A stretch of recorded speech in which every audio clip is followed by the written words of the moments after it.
We've been talking very generally about Chaucer and about poetry and versification, and we made some general statements about Chaucer. We want to talk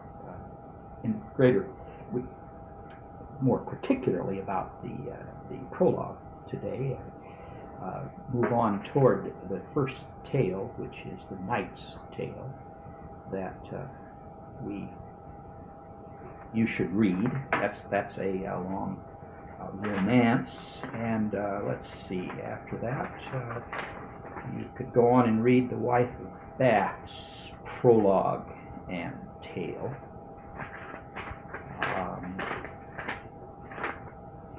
Let's see what. So the Pardoner's Tale, I think you should read. The prologue and I got the order now here.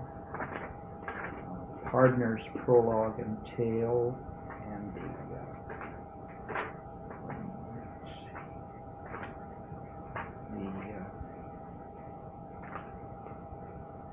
the Nun's Priest's Tale, and the Prioress's. Oh, there's the Prioress's Tale. Who tells? Did you mention the Prioress? Yeah, the Prioress's Tale. Yeah, I think that's probably plenty. We may not talk in detail about all of those. Do you have any other? No, and the parson at the end. Parson. I think they ought to read that's a long tale. The long prose. The long prose tale. Ending. It's really very important, and it's very important. It's written in prose. It's usually left out, but it's a marvelous treatise on the seven deadly sins. It's marvelous, and it makes a good commentary on Dante. We were talking about the seven deadly sins in Dante. And this is very different. It's very practical and down to earth, not at all like Dante. That is, it's not put up in that high style, and it isn't. Well, I'm trying to avoid the word symbolize, but Dante does symbolize. That is, he takes the ideas and realizes them in poetic images, whereas in the Parson's Tale, Chaucer just spells it out. And what is pride, what is envy, and he gives you straight. And there is no doubt scholastic doctrine either that this was intended to be the very last tale of all the tales. It was intended to. You can tell by the little head note that they are returning when this tale is told. As he wrote this, the Canterbury Tales, of course, is incomplete. Every member of the party was supposed to tell 2 tales on the way to Canterbury and 2 on the way back. Now that would be a lot of tales. That would be 5 times as many tales as we have here, or sometimes, just speaking roughly, it's an impossible number. But that was the scheme that the innkeeper, Harry Bailey, proposes for the trip. And nobody even tells 2 tales. No, they don't even get around to every person telling a tale. But evidently Chaucer wrote this Parson's Tale, intending it to be the last tale. When they're right in sight, I believe is it true, or is it? It would have been the middle of. It'd be the last tale when they were entering Canterbury. Is that right? It would be the last. Right. On the way up. On the way. Okay. Right. And on the way back, I guess he never even figured out what he did. No. But the site just before they cite the Tower of the Counter, and the parson says, "Well, we better get in a religious mood." That's the reason why he puts them in a penitential mood. But also, it's intended really in a way. It is a commentary. Sum up all the it's a commentary on the whole of the Canterbury Tales, too. Really. Yeah. Don't you suppose when you get right through that like all unfinished great works, it is finished. Yeah. I think he told all the tales he knew. That's right. And he did intend it to end this way. Yes, I think so. The great cathedrals are not finished. None of them. Yeah. That is Chartres or any of it. They're not finished. They've never been finished. But they're the way they ought to be. They've reached their perfection without being concluded. But just looking at the tale, we're not going to talk much about it, but my eye just glanced down at the second part of the parson's treatise on anger. And the Parson's Tale is divided into a treatise on the sin and then the remedy against the sin. And this is the remedy against it. He says, the remedy against ire. One of the reasons why I'd like to read just this one sentence is that how much you will learn about words and about English and Latin for that matter as you read this Chaucer's Middle English. The remedy against ire is a virtue that men clapen mansuetude. That is debonairite. Isn't that lovely? Oh, Isn't that lovely? That's I mean, a marvelous you can't. There's nothing you can do about that. That's not just a commentary. It is poetry. It lifts it up. And another virtue that men call patience or souffrance. Debonairite withdraweth and refraineth the stirrings and the movings of man's courage in his heart, in switch manner that they may skip not out by anger.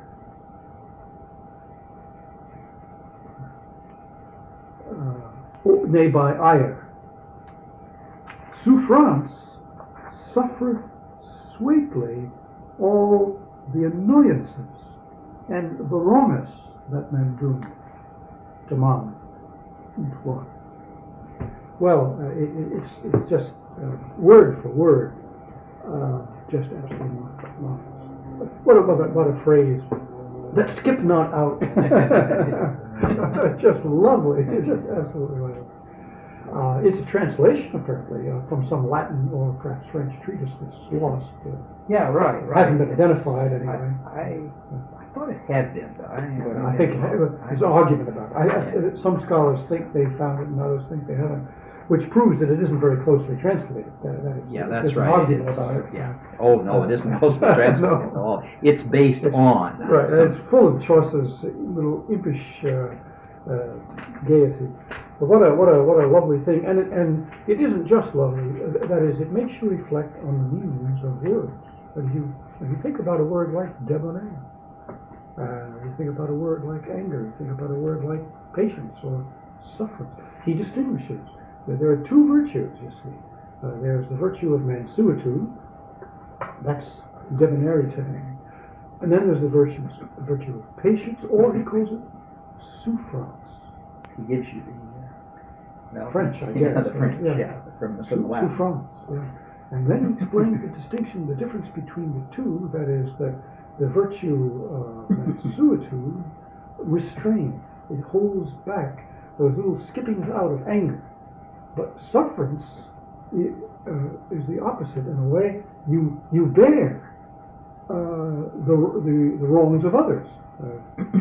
There are two different things you have to do in order to keep your temper. You have to keep your own, and you have to bear the other ones. and of course, it turns out to be marvelously practical. You can put that treatise to use. I've myself used it as a matter for preparation for confession. As you go over that thing, you say, well, what is anger? If I've lost my temper, why did I do that? And he'll have it all there. The reasons why you get angry and and the ways that you can combat it. And it's all true, absolutely true. But we're not going to talk about that. No, and if you do reflect on the tales that you've read, you'll see that all those sins come up. They illustrate and the the virtues come up. They illustrate. This is a kind of commentary on the Canterbury Tales from the ethical side. Now, going back to the prologue, the prologue sets out the tales, that sets out the story. That is, a group of pilgrims are gathered at an inn called the Tabard, and there are 24 of them. And the host says it's such a lively and good-humored company that he just likes them so much he's going to leave his tavern right along with them. And he proposes that to pass the time, it's a long ride, that they'll tell tales. 2 on the way up, each one, and 2 on the way back, each one. And then the host will choose the tale that he thinks is the best, and that man will have a free dinner. And they'll all, of course, have a dinner at the end, but the one who wins will will have it for free. And they all assent, and they all have a drink, and they all go to bed, and the next day they wake up early in the morning, and the host says, well, we'll draw lots to see who will tell the first tale, and it falls on the knight, and the knight says, okay, very well, and then the prologue ends by Chaucer saying, and then we will begin. And that's the end of the prologue, and then the knight's tale is the first. But in between the beginning and the end of the prologue is a brief description of just about everyone on the trip. Now everybody's counted it up, and I forget. What is it? He describes 18 out of the 24 or something. It's not. They're not absolutely every one isn't described, but an enormous number. Some he just mentions, the nuns who are accompanying Iris or Gar just mentioned. But he gives sketches which are as famous as the tales. It's a type of literature. It's been classified by the scholars. They usually call it characters. That's the name that was given to it in the 18th century, which is a lot, of course, later than Chaucer. But there is a type of literature having to do with character sketches. That is the whole thing. It's nothing but a portrait of the typical so-and-so, whoever it is. Goes back to the Greeks, actually. There's a Greek author, Theophrastus, who wrote a book of characters. It's very famous, known by everybody. Went into the tradition, And so the scholars today identify it by that name. Chaucer doesn't exactly do that. That is, he does it, but he adds a dimension that we've talked about. I guess we've talked about nothing else throughout our entire course. Chaucer makes it realistic. The characters tend to become caricatures, as they tend to become types. Pure types, the buffoon, or the miser, or the misanthrope, or this or that. Chaucer takes real people who illustrate those characteristics, but embodies those characteristics so much in the concrete detail as to make it really worth your while. Yeah, well, he includes so many things that are accidents in the type. The character type, it's a pure type. That is, every single thing in it is intended for no other purpose than to underline the characteristics of the type you're talking about. So the character is there. The abstract is there. Yeah, the abstract. But it's concretized in such a realistic way. It's nothing like other examples of that kind of literature that I've ever read. Yeah, well, you get a type the type of the character in the English poet Edmund Spenser. He has these characters who appear in his plays, and what you say of them is they are symbolic in the sense, in the kind of the they're nothing but ideas riding around. Ideas, and they're not even on real horses. No. Even the horses represent something all the time. Whereas these are persons. These are persons that you might meet. They're all very distinctive persons, and they do, of course, represent something. The knight is, in some ways, the model of a knight. He's the first one who is described here, and he is the model of a knight. But on the other hand, he is some particular man. And as we were saying last time, the scholars have dug up some of these people, and they've tried to identify them with contemporaries of Chaucer, and they think in some cases they have succeeded, and they may have. I think in the case of the knight, it's just about certain. Yeah. Because Chaucer describes him as having fought in certain battles, and Chaucer names the battles, and it turns out that only one famous man in England actually fought in all those 15 battles. So it fits the particular man, and he did have a son, and all those things. Well, now, Harry Bailey is certainly a real man. There really was an inn named the Tabard, and there really was an innkeeper named Harry Bailey. So that's certain. Yeah. That identification is certain. And some of the others are just about certain. I forget which. I think the man of law has been identified too. pretty high Yeah. certainty. The others are more, as you say, guessing, not certain. But, well, isn't that much more like Dante? That is, Dante also, we were at great pains to talk about this, Dante also symbolizes the virtues and the vices by the people that he meets. The people in hell and purgatory and heaven, all of them are representatives of a certain type of either sin or virtue. That is, when we meet Thomas Aquinas and St. Bonaventure in heaven, we are meeting the great, on the one hand, Dominican theologian, and on the other hand, the great Franciscan theologian, and they represent the virtues of their orders. But on the other hand, there really was a St. Thomas, there really was a St. Bonaventure, and Dante is at great pains to distinguish them and have their personalities shine through their symbols. Yeah, well, I don't remember whether we pointed it out at the time or not. I've forgotten. But Dante's poem is often called an allegorical poem, and that's not wrong. But it is because of our understanding of allegory, or misunderstanding of allegory, we are in danger of misunderstanding as a result of using that term. That is, ordinarily, in allegorical poems, or very often in allegorical poems, the figures of the persons are pure types, as they are in Edmund Spenser, the author of The Faerie Queene.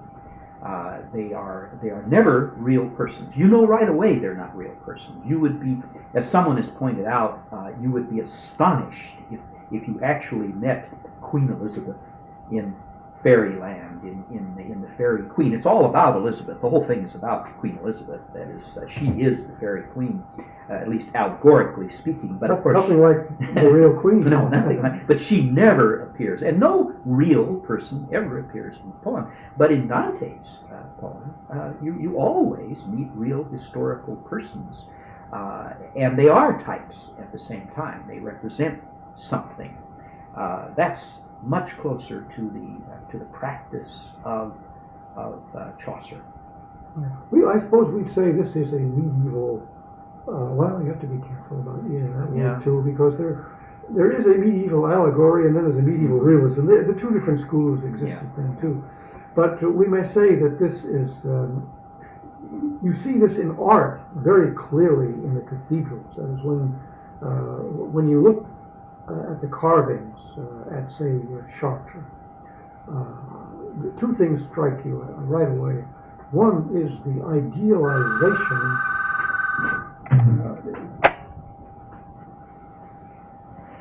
Well, you said to take caught my saying, "Oh dear." I think so. I was about to say, when you look at those statues, those carvings, the first thing you do see is their idealization. That is, that they are symbolic. But the second thing you see is that they're real. That is, they are absolutely embodied, not only real in terms of the stone, but in those faces, those marvelous, the marvelous reality of it. And this is the highest art. Someone called it the concrete universal. I don't know who, some critic. This kind of symbolism, that is, that you do both. And the great authors do this. I think they all do. Yeah. If we wanted to go back and talk about this, we could say, after all, Odysseus is an ideal hero. That is, he idealizes the virtues of the hero. On the other hand, anybody who's read Homer will never think that Odysseus is some kind of a stick figure, some sort of allegory,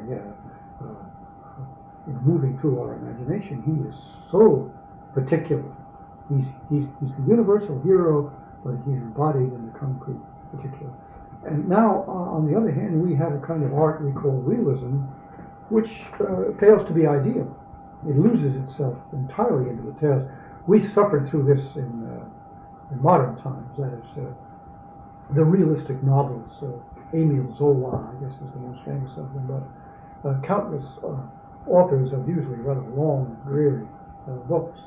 Well, an author like to take an American author like Henry James, you read those books, and the characters are developed to enormous length and with enormous particularity, and you ask yourself, what do they represent? You can't tell. By the end, you have no idea of what they represent at all.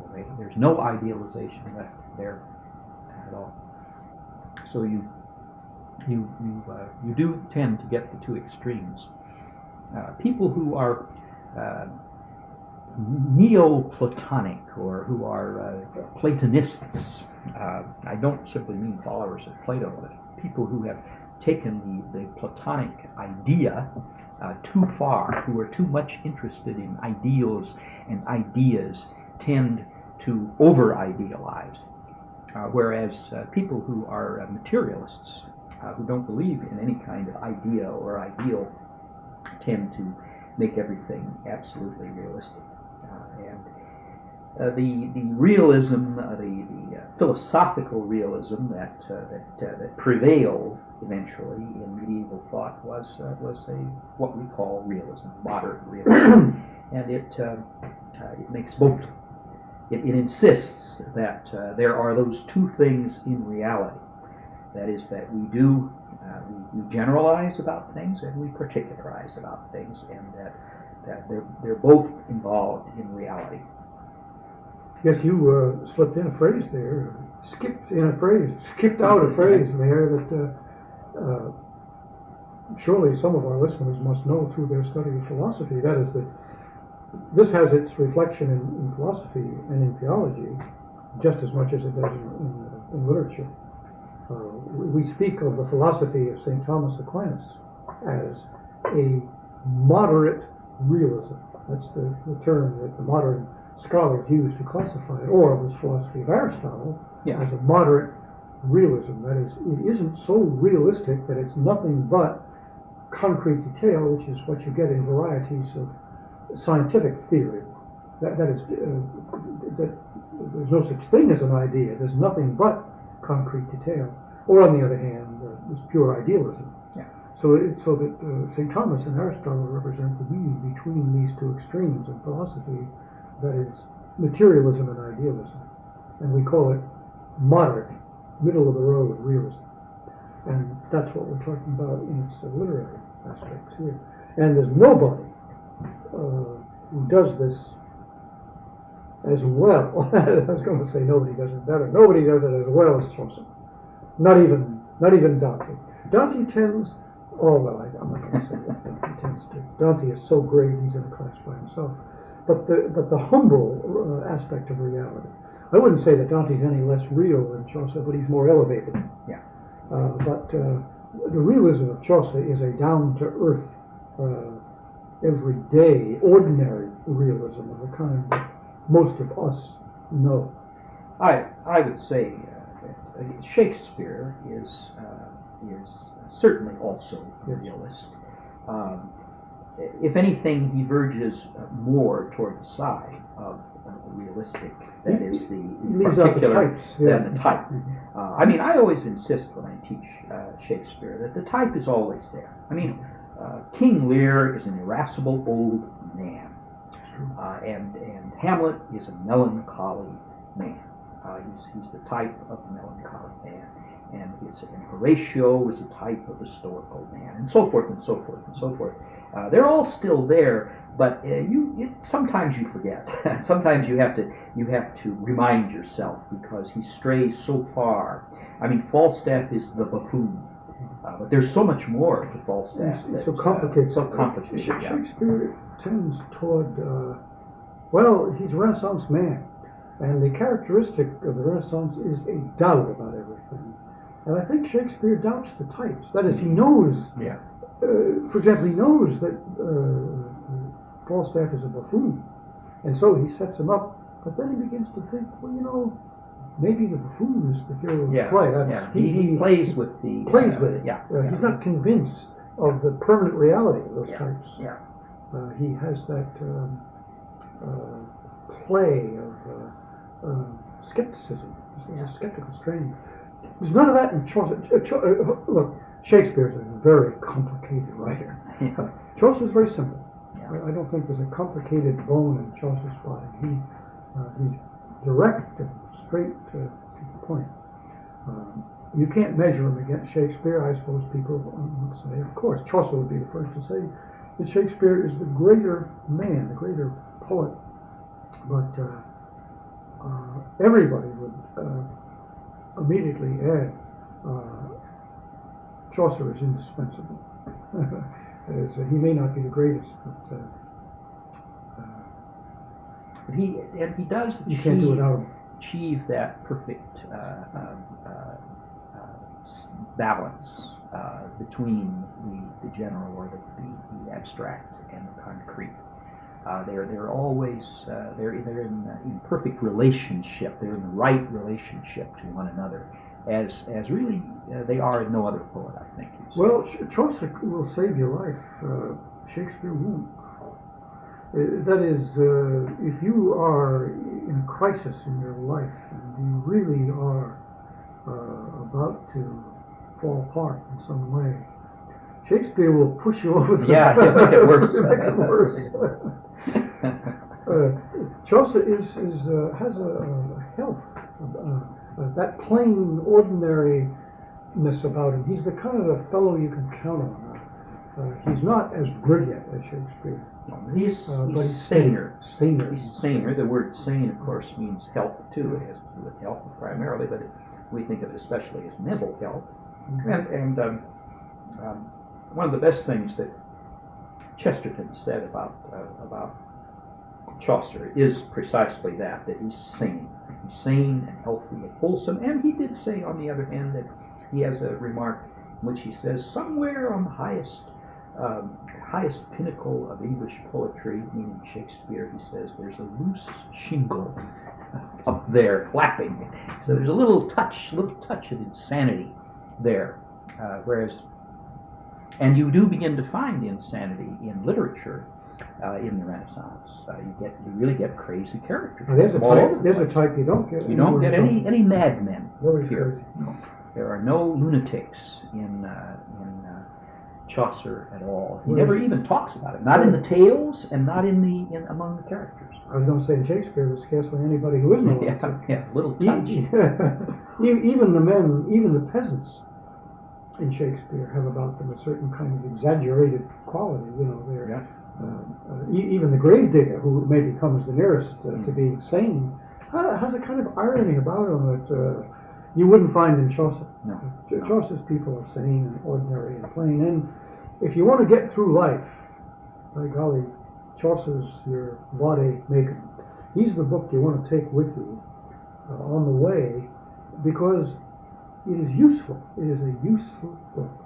You can actually turn the pages of this book when you need a friend. It's a source of consolation. Harry Bailey, when he sets up the contest, uses that word. He says the person is going to win the tale that has the most solace. Solace and sentence and solace. Sentence and solace. And I must say, there's very little solace in some of the greatest literature in the world. Very little solace. Except, well, we could talk about that. Sentence means just what we mean by sententious, which is a word I have discovered nobody knows the meaning of. I always ask students, I say, now who knows what the meaning of sententious is? I've never met one student yet who knew the meaning of it. I think I'm going to help, but I don't. It means someone who has wisdom. Sententious, of course, we use in a negative sense. So if somebody has too much, kind of the pretense of it, like Polonius is a sententious man, full of wise sayings and old saws, and modern instances, as they say. But he means significance, wisdom. It's hard to paraphrase that. A sentence, it's the same as our word sentence. A sentence is something that makes sense. We say a sentence has a subject and a predicate, so that it has a meaning in it, and that's not a bad word. We use the word meaning in that rather vague way. We say, well, a story ought to have some sort of meaning to it, not necessarily a moral, but it ought to have some meaning, some significance, and that's something like what Harry Bailey means. But then it also ought to bring us some kind of solace, and that also is not an easy word to explain. Although Chaucer is simple, those words that he uses, like debonair, well, they're deep. they're deep, and you'll find they come up. Precise. The word debonair, you'll see it comes up all the time. He'll refer to people as debonair. I wonder if our heroes, when I read that, and you and I both sighed and said, "Isn't that wonderful?" Yeah. I don't know whether they believe this. Yeah, I know. But if you keep reading, you will. Yes, right, because you'll come across that word. You'll see how wonderful that word is. Yeah, and others like it. But the solace, it is a word of consolation and comfort, and I have. This always surprises Mr. Senior, and he always forgets it because he doesn't believe it. But there is an etymological connection between solace and hilaritas. It's a strange connection. They don't sound anything alike. Yeah. But I've read it, and I rather believe it. And hilaritas doesn't mean just being giddy and laughing. It means a kind of good nature. Good cheer. Good Yeah, cheer. good That's cheer. right. That's one of Chaucer's favorite words. It is. Yes, good cheer. Yeah. And that he's thinking, because these aren't by any means all funny stories. The hilarious man has about him a good complexion, a kind of a red face, a rosy face. Yeah. There are people who have a good outlook, we would say. Again, it has to do with health. And with having a certain sense of humor about things, we say. We use that phrase about people, but they are able to maintain a good cheer, as the prioress does in the face of disappointment or difficulty. Just parenthetically, it reminded me of we had been talking about one of the earlier tapes that we made where I came up with a completely wrong etymology. A real howler. I had said that probably, I think at least I did say probably, I didn't make it certain. Yeah. My guess was that maybe the word anthology might come from the same root as anthropos. And you said that in looking it up in an authoritative I came from the flower. Doubtful enough to look it up, and it's from anthos. Which has to do with, it's a Greek word having to do with the blossom, and we had mentioned that in anthology in Greek or Latin, the phrase is a florilegia. That is, it's a bouquet, a gathering together of flowers. Well, anthology in Greek simply means the same thing. It's a gathering of flowers. So obvious, you'd think we would have stumbled on that idea. But I am going to defend my attitude toward etymology. I bet you that if you trace that root back to Adam, you discover that flowers turn up. That is, there's a reason why. May very well be. I got onto this early in life at a time when I can't say I studied because I was a sophomore and I wasn't old enough to study, but I read and was completely taken in by and over by a couple of writers on Far Eastern thought. The most famous of them is a man named Kumaraswamy, the other one Rene Guénon, both of whom knew Sanskrit, and oh my gosh, they knew I don't know, they knew everything. Those guys knew every language in the world. They were learned, genuinely learned, and they insisted always on tracing things back to the root. And I, of course, not knowing those languages, got drunk on tracing things back to roots, and I was convinced that everything finally goes back to everything. And I'll bet you if you traced it through the Sanskrit to the something or other, that you'd find that even there. Well, to make a long story short, I really don't believe in the modern science of etymology at all. And I think you're just as well off making imaginative guesses. That is, if you see words that look alike, you may make some howling errors. Sometimes you do. But sometimes you get a better insight. Make very illuminating discoveries by doing that. It's a kind of poetic exercise, in other words. It's not a scientific exercise at all. and that very often if you find yourself contradicted in the book, and very often the book doesn't contradict you. Sometimes it will confirm your guess. You will say, "My gosh, they agree with me." But one of the other nice things about this attitude is that in the Middle Ages, this was very popular. Etymology was very popular. Saint Isidore of Seville wrote a whole multi-volume book called The Etymologies, in which he does just that. And the modern scientists will tell you that Saint Isidore is wrong 90% of the time. But he was using traditional. He was using traditional ideas about origins of words. Well, if I have to make a choice between St. Isidore's tradition and the modern scientists' mechanical investigations, I'll go along with tradition. I think the modern explanation is more likely to be wrong. And sure enough, they quarrel among themselves too. Oh yeah, well, and they're guessing. The best of them admit that they don't really know. And that it's you almost always, if you really go back and look these up in like a book of Greek etymologies, for example, half the time they will say, "Well, this is very contradictory."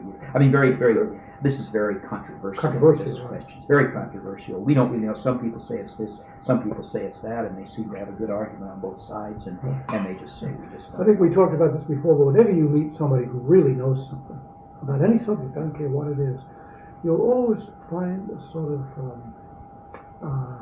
awareness of ignorance. Yes.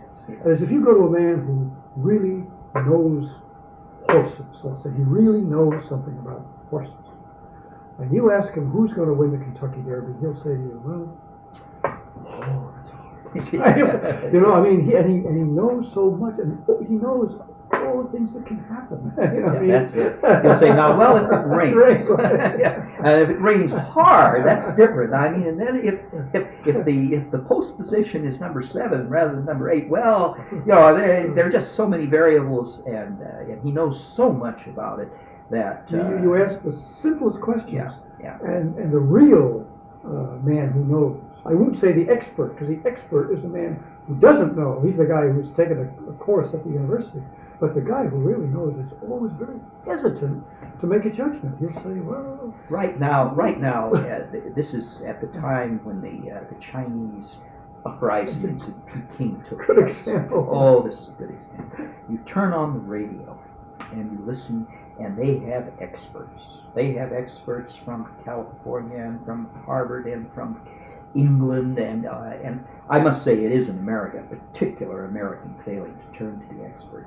But every day they have a new expert on there, and every day they tell a different story. They say, "Well," and they're all confident. They're all extremely confident. They say, "Now this is what's going on, you see," and they give you this explanation. And the next night they have somebody else on there, and he gives you a completely different explanation.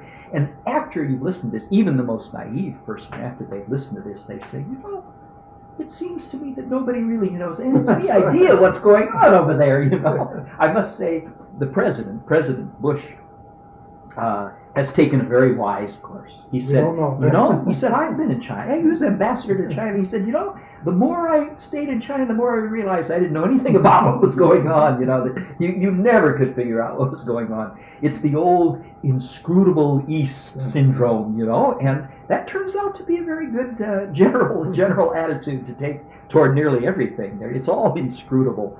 And that the more you know about it, the less you realize. You know, the more you realize you don't know. And I feel that way about all science, and especially the science of etymology. Yeah.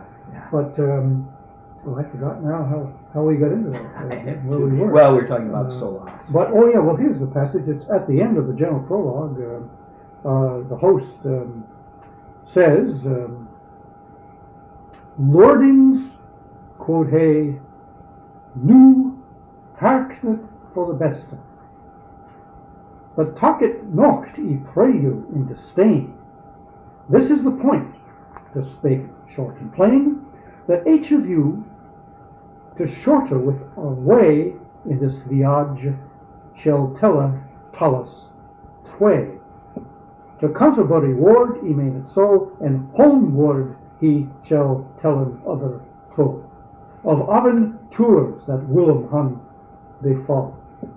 And which of you that beareth him best of all That is to say, that telleth in this case, talus of best sentence and most solace, shall have a supper at our aller cost, here in this place, sitting be this post, one that we come again full county. Better. Period. Now we can go back over that. It's possible to translate, but we can comment on it. The first word he uses is lordings. Very interesting. You know, medieval society was a hierarchical society, and there were lords and there were people who were not lords. And the interesting use of this word is that 90% of the people he was addressing were not lords. They're very democratic. I think again it's Chesterton or his friend Belloc or one of those fellows, both of them, who point that out always. That is, in the Middle Ages, in a really, truly hierarchical society, there is more good fellowship than there is in a democratic society where everybody's supposed to be equal. You get in an elevator today, and you go up to the 26th floor of a building, and there you are, all equal, and nobody talks. No. But these people go all the way from the night, all the way down to the most menial people, and they fall into fellowship. And you know perfectly well that if the meanest person on this trip tells the best tale, he's going to get the supper. That is, there's no privilege. There's no privilege in this. In fact, the word fellowship isn't that the word that Chaucer uses? Yeah, he says we fell into a fellowship. Fellowship, he says. Why is that? Well, they're all on a pilgrimage. We're all beloved of God.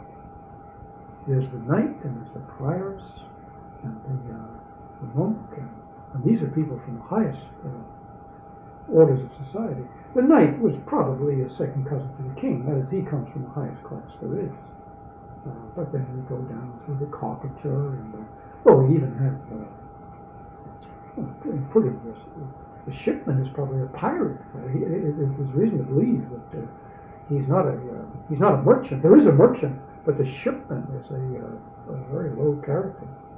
Yeah, well, the host himself is certainly of the lowest order, a very simple man. But he doesn't hesitate to talk to all those people. Yeah, he's just the bartender. He lords it all over them. He runs this show, I'll tell you. Well, he's a born innkeeper. He is Harry Bailey. It's just, I know the first time I ever read the Canterbury Tales, I had to write a paper on it. It was in a class, and I wrote my paper on Harry Bailey. He was my favorite character among the pilgrims.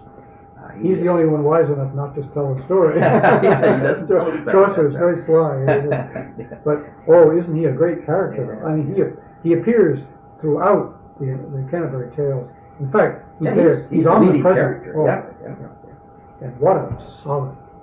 And how much we learn about his wife, the shrew.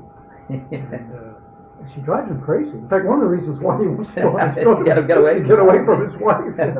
And he's very interested in tales about marriage. He always says, I understand that. He'll interrupt and say, if only my wife had heard that tale. And yet, what a wonderful man. Well, I would speak about the natural democracy of hierarchy, to put it in a paradoxical way. In a truly hierarchical society, people are free and easy because everybody knows who he is, and everybody has no intention of being anybody other. No possibility. Right. They're not trying to climb. It's not open. They're not trying to climb the ladder. The innkeeper isn't going to be knighted. I was talking to a man here just a few days ago who has a high regard for England. He's an Anglophile. Just has a tremendous love of the Queen and of all those things. He's really just heartbroken when a man he knows very well and has known for years was knighted. crushed. You know, I mean, how could that be? You know, I mean, in our time, oh my God. You know, they use it. It's political. Yeah. It's lost its meaning. Yeah. Lost it. And it's just crushing to realize how honored. We in the university, for example, we have to keep our sense of humor about it, but really it is very, very serious. You pick up the newspaper and you read that one of your colleagues has been elevated to a high chair, you know, the highest academic honor, and you stare in disbelief. And you say, how can this be? Well, I don't know. Do people really believe us when we say this? You take a look at the knight. By golly, you don't feel that way about him. He ought to be, sir. You know, there's no, if you read in the newspaper that he was knight. Well, for example, we didn't object when Winston Churchill was knighted. By golly, well, you know, I mean, you could disagree with his politics and everything else, but there was a man who did, you know, who deserved it. Yeah. Oh, undoubtedly. I mean, honor can be distributed honorably, and when it is, there isn't any envy. There isn't any hateful reaction. But I must say, today, when I pick up the paper and I see that somebody's been knighted, or I see that somebody has been given a chair, you know, named after some famous old professor of the 19th century, you know, the James Russell Lowell chair, you know, something like that, you just say, no, Falstaff is right. I mean, honor is a wide discussion. It is a disgraceful thing because it's been politicized. But it's not true. In a real hierarchical society, everybody knows who he is, and everybody has that sense of rightness. If you said to Harry Bailey, Harry, we're going to make you a knight, he would refuse. He was, I'm a bartender, what the hell do you mean to make me a knight? You know, I couldn't fight. Very glad to be one, too. Harry can fight with a knife. He says, I'm quick. He says that. He says, I'm very quick with the knife. But he's not quick with the sword.